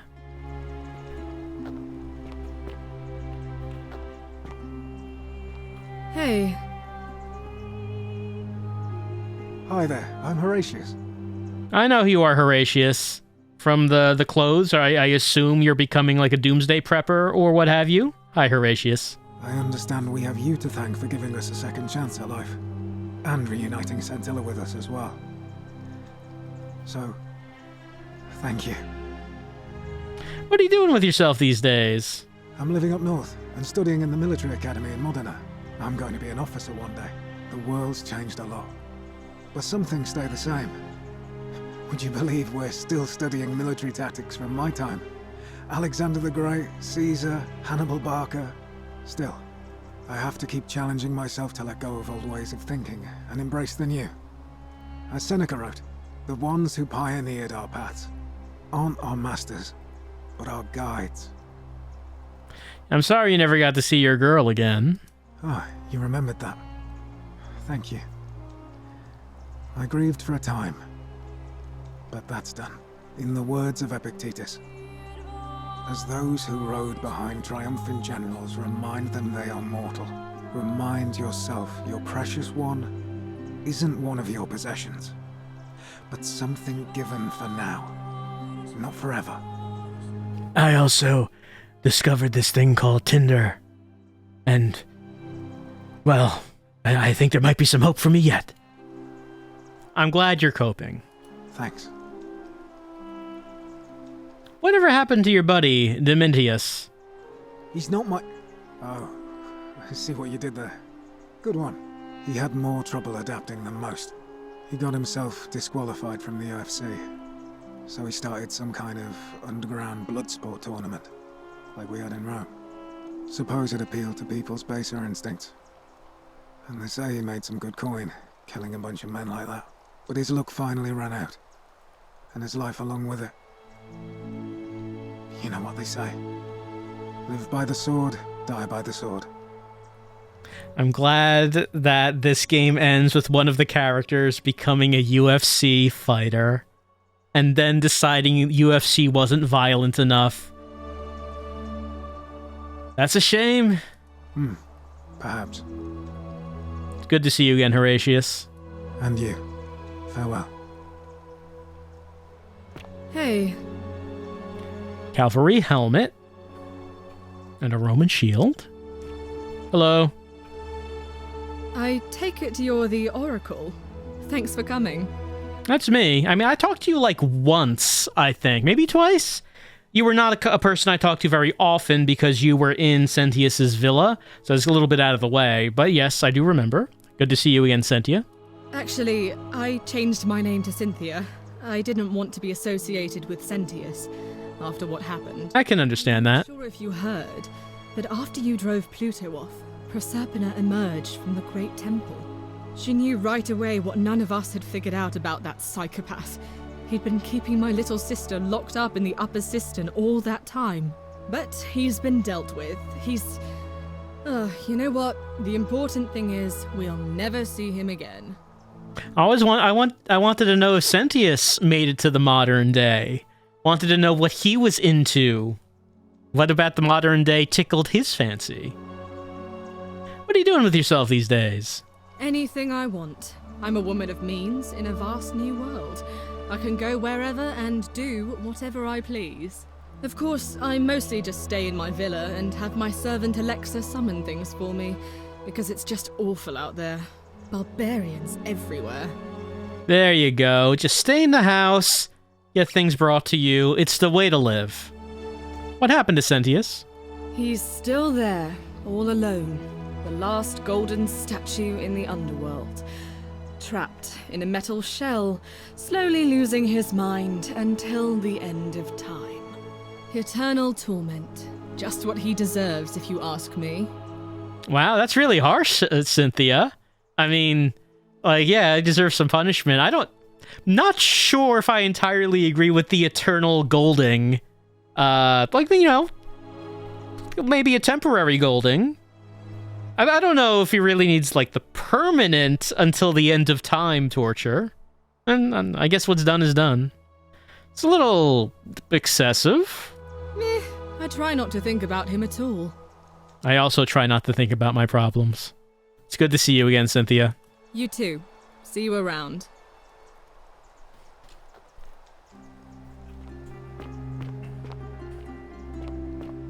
Oh, Lucretia. You are here. It's nice to finally meet you. Hey, Lucretia. Lucy is fine. I'm making an effort to blend in, as you can see. We are all trying to keep a low profile. If the world knew we died 2,000 years ago and were suddenly brought back to life 12 months ago, they'd never leave us alone. Speaking of which, I wanted to say thank you in person. I'd say the gods smile on you, but I hear you drove the last of them off. So...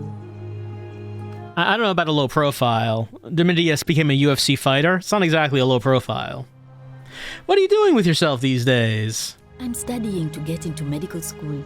As much as I resented the responsibility of keeping everyone in the city alive, when it ended, I realized I missed it. So I guess I'll just keep saving the world, if begrudgingly, one patient at a time. Where's Yulia? Oh, she didn't make it. She died from poison while you were in the Great Temple. It was very sad. She was a good woman and a friend. All right, I didn't save her or have Galerius save her this time. I also did not save or have Galerius save Ulpius from committing suicide. Maybe I should have done that, considering this was the time loop that counted. Oops. That is my bad, Lucy. Would have been very easy for me to have done that. I didn't. I'm sorry to hear that. It wasn't your fault. It kind of was my fault. Not that anyone would talk to him. I'm not even sure how he got invited. What, Decius made it out? I don't know about that. Good to see you, Lucy. You too.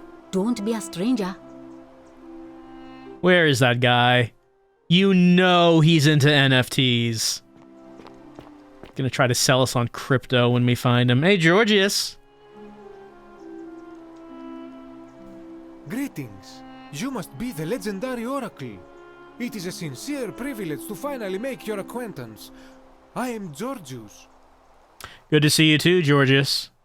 I am told we have you to thank for freeing us from Hades, and for that, I am most grateful. What are you doing with yourself these days? I am reacquainting myself with Greece. It has changed so much over the last 2,000 years, I barely recognize it. This is at once heartbreaking and thrilling. Perhaps one day, once I have seen all of this new Greece and sampled her delights, I will settle down in Santorini in a villa overlooking the Azure Aegean Sea. I hope you will join me there and regale me with the story of how you faced off against the fearsome god of the underworld and won. Consider me there. Whatever happened to Fabia? The poor sweet thing. I see. Yeah. Were saved. Yeah. It is the one regret I have in all this. Oh, did the assassin make it out? I doubt it. But he could have. I'm sorry. I wish I'd saved her. It would have been very easy for me to do that. My friend, there is no need for you to apologize. You have done more than enough. It was good to see you again, Georgius. You too, my friend.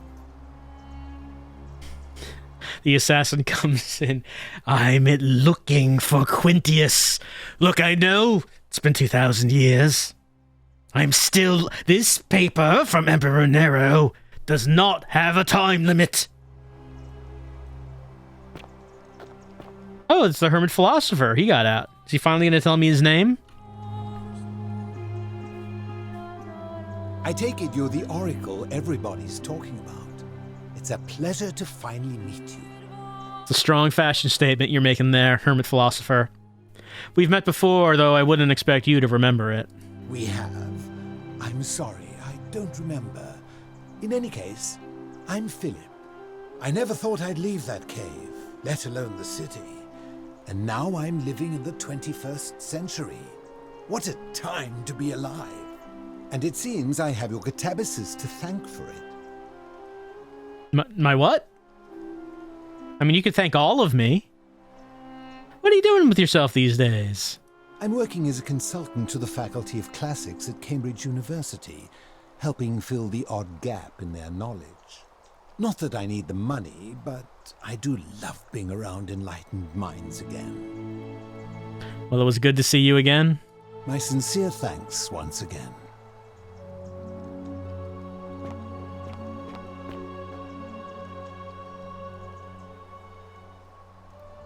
You're here.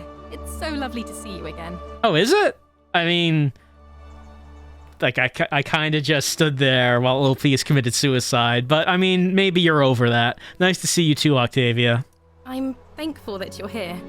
I was sure the person who drove off the last pagan god would have more important things to do than visit the likes of us.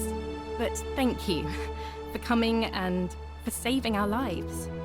What you did was extraordinary, and I'll never forget it. What are you doing with yourself these days? I'm living in Rome again, in a charming little flat by the Tiber. Not far from my old place. Oh, and I'm training to be a crisis counselor. After we lost Ulpius, I spent a lot of time reflecting on what I could have done differently. I couldn't shake the feeling that if I'd just found the right words, he'd still be with us today. In the end, I decided to devote the rest of my life to helping others like him. Hey, look, we affected the course of her life. Because we didn't do anything to save Ulpius, she found her life's purpose. Funny how things just seem to work out. Sounds like a noble cause. Good on ya. Thank you. That means a lot. Good to see you again, Octavia. And you. Oh, and I hope this isn't too forward, but some of us are going out for a drink after this, if you'd like to join us.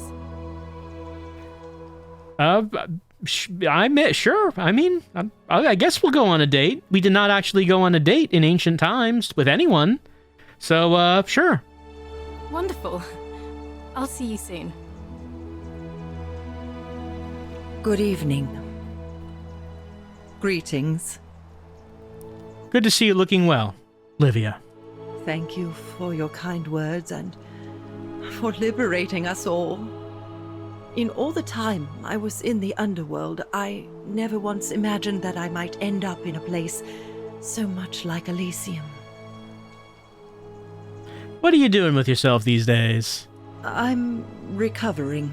Octavia was kind enough to let me stay with her for a while. At least until I'm well enough to be independent again. Hello there. She still Hi? talks wistfully of you. Read any good poems lately? Ah, you remember that. I'm a little tired of Ovid, but that's all right. I have 2,000 years worth of poetry to catch up on now. I'm already up to the 19th century, and am quite enjoying the work of a fellow named Poe. I think I may have found a kindred spirit. Men have called me mad, but the question is not yet settled whether madness is or is not the loftiest intelligence. Well said. It was good to see you again, Livia. And you. Farewell, friend. Man, she's just binging mankind's literary history. A Greek statue of a lion. Oh, there you are. Well, I mean, I guess technically, this might be his. This might have been his. Please keep off the furniture. Even clean hands can damage the fragile surface of these rare pieces. Hi, Decius. Oh, hello at last. You must be the oracle I've heard so much about. I'm Decius. Hi, Decius. Listen, I wanted to express my sincere appreciation for what you did. If it wasn't for you, I'd never been able to sell all those useless old relics I accumulated. Whatever you did in that temple made me a very wealthy man. Thank you. No need to thank me. It was entirely unintended. Such acerbic wit. I love it. What are you doing with yourself these days? I took the money I made from selling my trinkets and started investing in the stock market. That's where the real money is now. In fact, I was hoping to ask your advice, you being the oracle and future seer and all that, on which stocks I should invest in next. I can't decide between fossil fuels, tobacco, gambling and arms. What would you recommend? Well, have you heard of these bored apes? I can't really see the future, I'm afraid. Oh, don't be like that. You can tell your old pal Decius. I won't take no for an answer. Well, DVD rentals have a bright future. Oh, of course, yeah. I was just thinking the same thing. I'll go home and buy up as much stock as I can tonight. I'm going to make a bloody fortune. I'll be going now. Of course, don't let me keep you. Thanks again for the tips, my friend.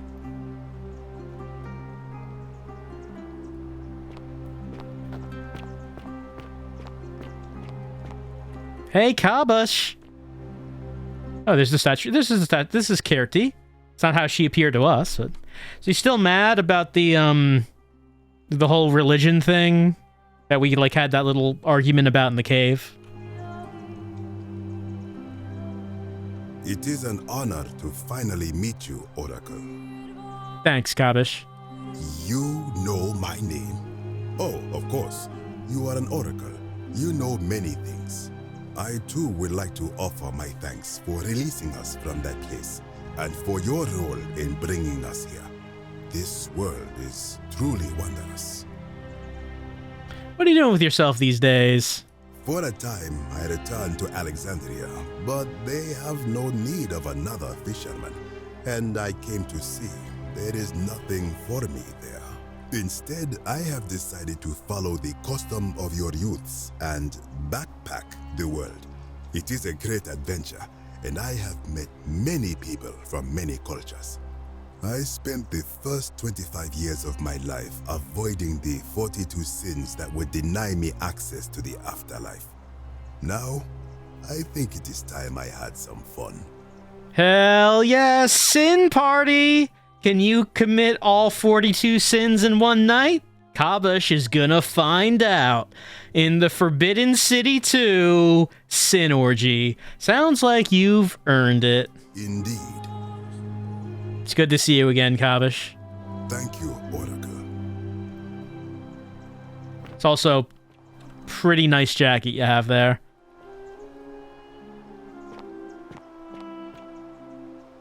It's Anubis. Navia. No, it's Scintilla. It's Scintilla. I thought it was Navia. I want to know if she's still trying to peel stat. I don't know if Navy is here. It's Scintilla. Hi, Scintilla. Oh, I go by Gabriella now. I didn't want to be reminded of that monster every time I heard my own name. After you drove Pluto off, Proserpina came and released me, and that monster got what was coming to him. Sounds like he got what he deserved. Mm-hmm. What are you doing with yourself these days? I'm living by myself on a little vineyard in Umbria. It's something Ulpius and I used to talk about doing when we got out, and I thought that's what he would have wanted. But it's been hard. I don't know what I'm doing, and it's just not the same without him. Mostly, it just reminds me he's gone. Well, I mean, sorry. If only there was something any of us could have done to save Ulpius. If only, Gabriella. I'm sorry to hear this. Oh, it's hardly your fault. You're right. I'll be alright. It's hardly my fault. It's good to see you again. Thanks. You too. Ancient Sumerian statue of Kumut Tabul, the bird-headed deity who was said to help the dead cross the Kuber River to the underworld. Hey, Virgil. It's so nice to finally meet you. I've heard so much about you. Good to see you too, Virgil. I wanted to thank you personally for getting us out of there. What are you doing with yourself these days? I'm studying to be an architect again, and living in a beautiful flat in Rotterdam, just down the river from Nijmegen, where I grew up. Of course, it's improved immensely since I was there last. Gleaming futuristic buildings and clean streets, full of educated, accepting people. You natives of the 21st century have no idea how fortunate you are. Well, it's good to see you again, Virgil. You too. If you're ever in the Netherlands, I'd be happy to show you around. It's the least I could do. I may just take you up on that. He was looking at a Sumerian statue of Nergal, the Mesopotamian god of the dead and the underworld. It's not really what he looked like, but like maybe his look changed over the years.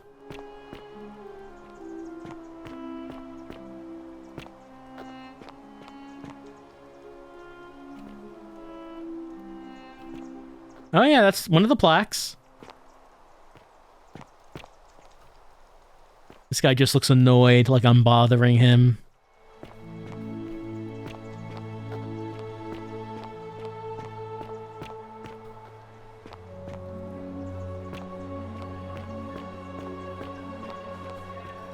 And before we go over there, just have a look around.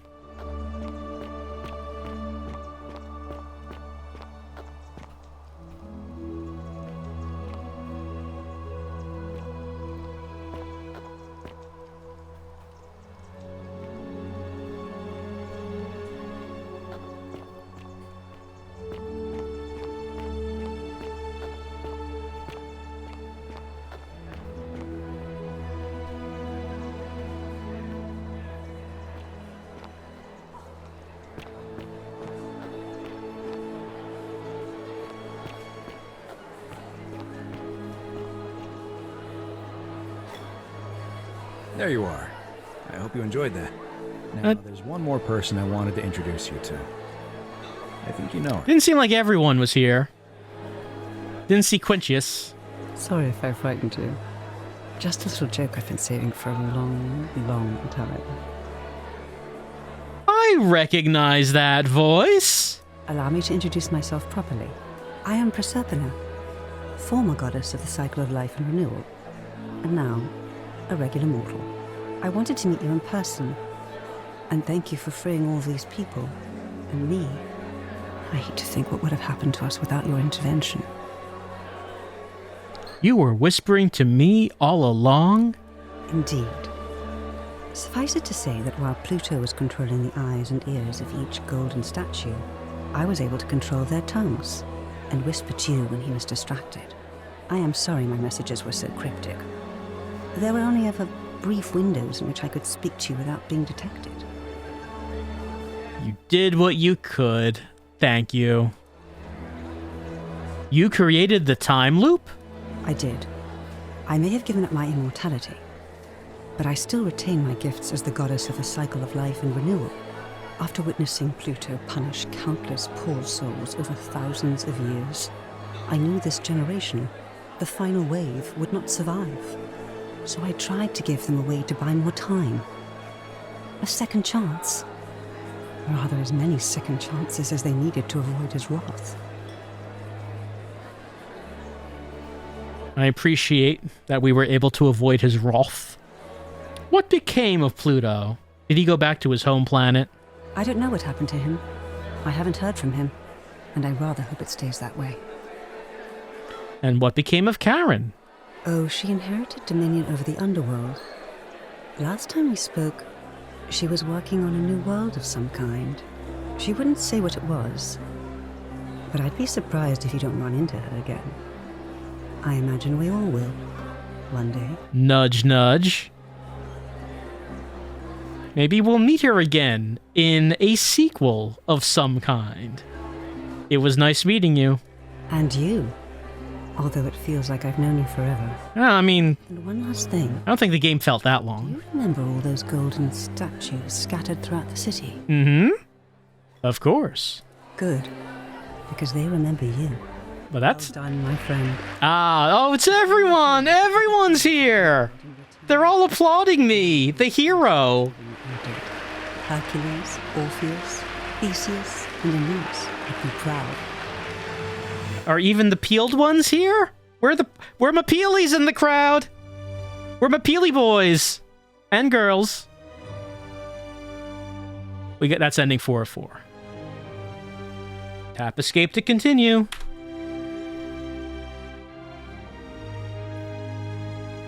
All right, now we got enough people here for a real sin orgy. And that's how it ended. The police had to be called to peel apart these furious orgy goers. Where was Dr. Peel? Wants to peel the statues. You didn't remember Navia? That's the main person I was looking for. Like, she should have survived. There was no reason for her to have died.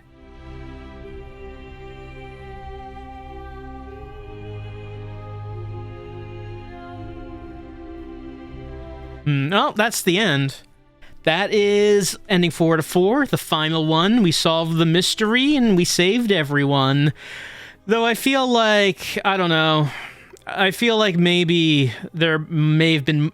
I just have a feeling there may have been more conversation options for the Pluto conversation. Because I feel like this is the kind of game that where you would be able to out-debate Pluto.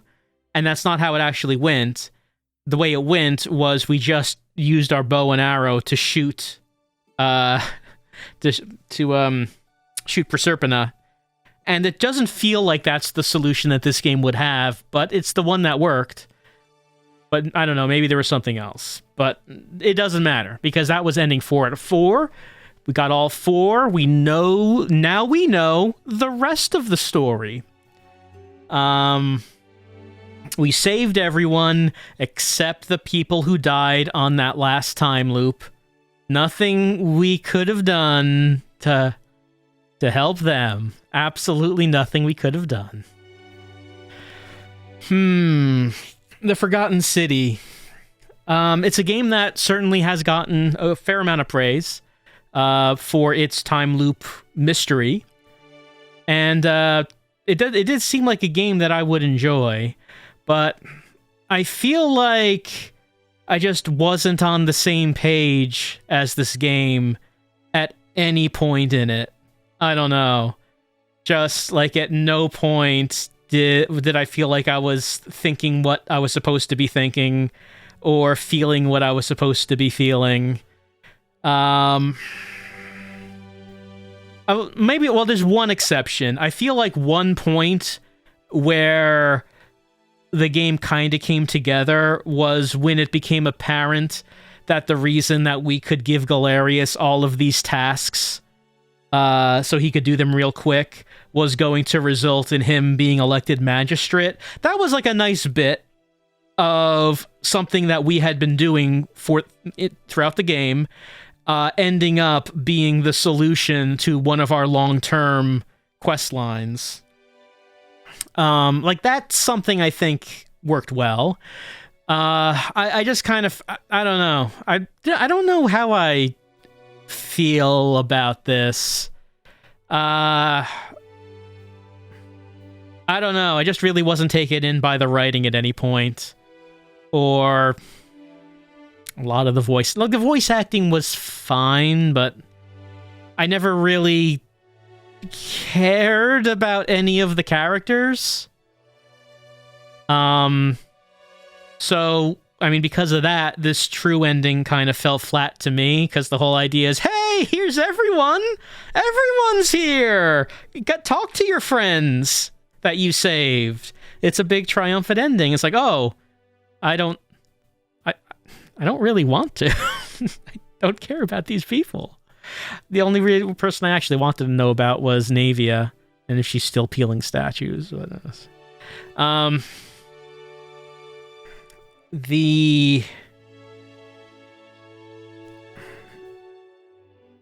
plot twist, the White Hallway plot twist, was that it was aliens. You thought it was gods, it was actually aliens, because the aliens were the gods. Well, I kind of mentioned it during that conversation with Pluto. It's something we've seen that before. It's like the whole idea of what if the gods were actually aliens and seeded the development of humankind, because humanity would not have been able to advance in this way on our own. You know, we're familiar with that.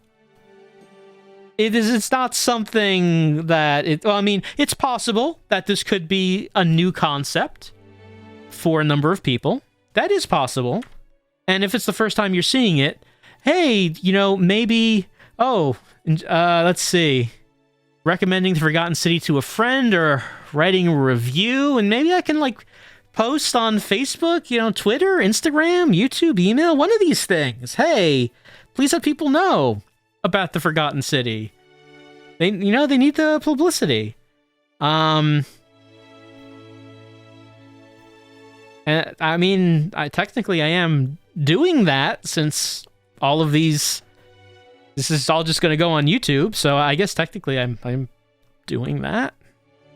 Just, maybe not the way they might have wanted. That's the Forgotten City.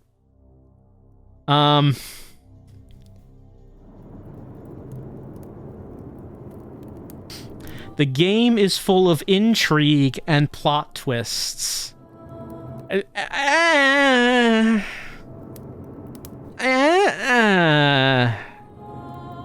I wouldn't say intrigue. There's one twist. And like I said, we're all familiar with this particular twist. It's like once you walk into the White Hallway and, oh, it's a spaceship. Exactly. It's not surprising. I know exactly what this is. Again, maybe I'm looking at it from the perspective of being old and having consumed many stories. So, maybe that colors my impression a bit. Oh, it's this. Oh, they're doing this? Yes, I've seen things do this.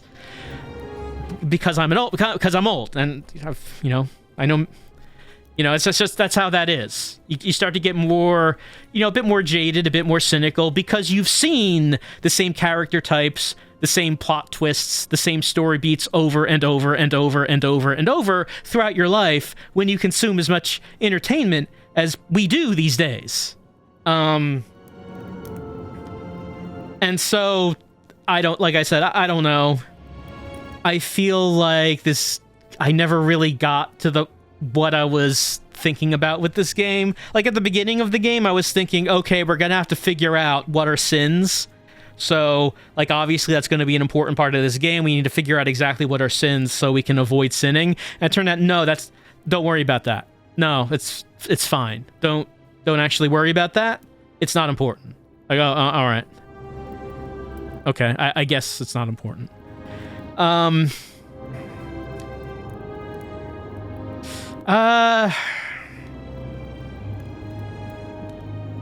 don't know, this was originally a Skyrim mod, and I can imagine, if you were to get this mod and, you didn't hear anything about it, it would be very impressive.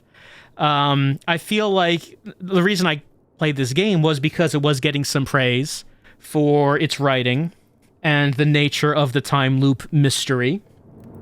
Maybe that created some expectations, and maybe that affected how I saw this game. I just, if you don't have any expectations going into something, it can only go up from there, right? It can only go up. But when you have people saying, hey, this is actually a sleeper game of the year contender, and if you narrative-based games and mysteries, you need to play the Forgotten City. Hey, no you don't. Hey, no you don't. You really don't. I don't know. I don't know. Again, I don't really know how to describe it by just aside from, it's not like, I don't know, it's not like it was outright bad or anything. It's just like I've never felt like I said, I just never felt like there was any point where I was on the same wavelength, the same vibe as what this game was doing. I wanted to be, you know, I went into this hoping I was gonna like it, and then I didn't. And that's kind of my story of playing this game. You know when I realized I wasn't on the same page as this game? It was the very beginning when you have your first conversation with Karen, and she looks up at you, staring at you awkwardly, and I laughed. And like from that point on, it was, oh, I don't think I'm gonna appreciate what this is going for. It's like just from the first few seconds, it was already like that.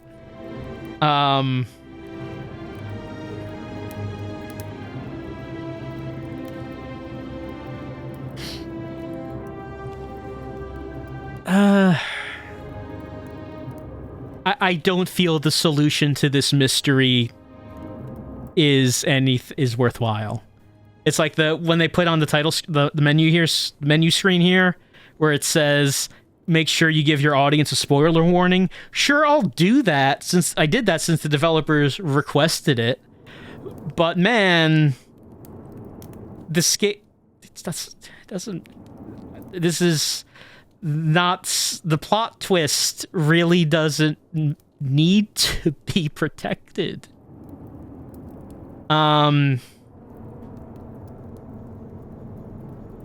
It's just so basic and simple. I don't know. Maybe I feel like I have the wrong perspective of this. Do you know what plot twist did get me from a different mystery game? When we were playing Paradise Killer, and Killer Demon was not guilty. Remember Killer Demon did nothing wrong? You see, that's the thing that got me. Nothing in this game got me like that. Nothing in this game got me like Killer Demon found not guilty. And I know it's a very different game, very different style of game.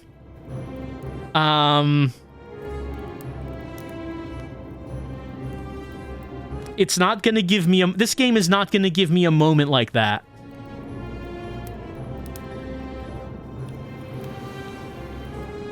I don't know. I'm just thinking of. I can't really think of words. I feel like this is a game where if I were to look up playthroughs of this on YouTube, I'm sure I would find people who were really touched by the story. I'm sure I would find people who would be genuinely surprised that it was aliens. Like, when they went into the white hallway and it turned into a spaceship, they would be like, oh! Like, I'm sure there are playthroughs like that, where people just ate up the story and were on the same page the whole time, and were like, oh man, that was incredible. And you know, it's good for those people.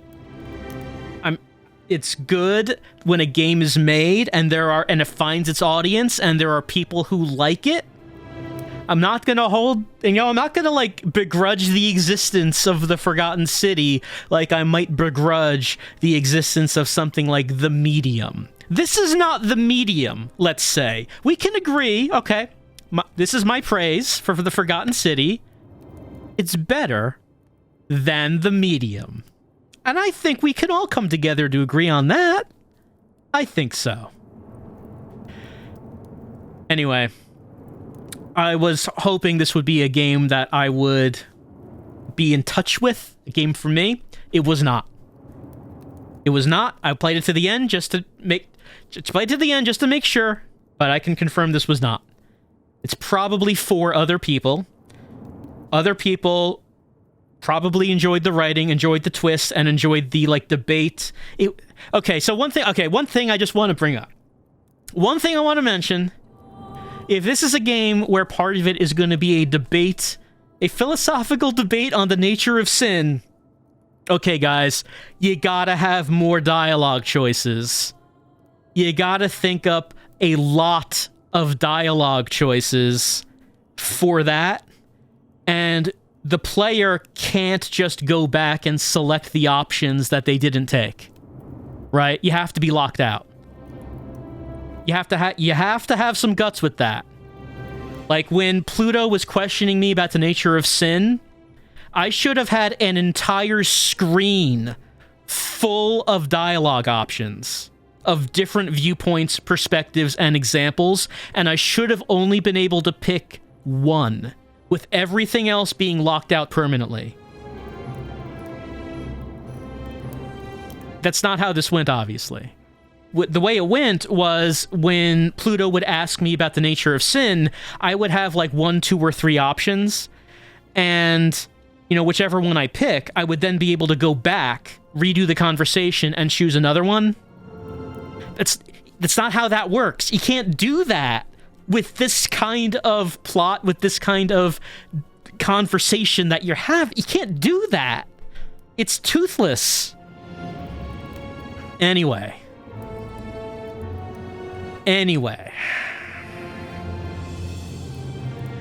Like I said, it's good that people enjoy this. It's good that this is a game that had humble beginnings, starting as a Skyrim mod, was made as a standalone game that's been gotten released, and apparently it has found an audience.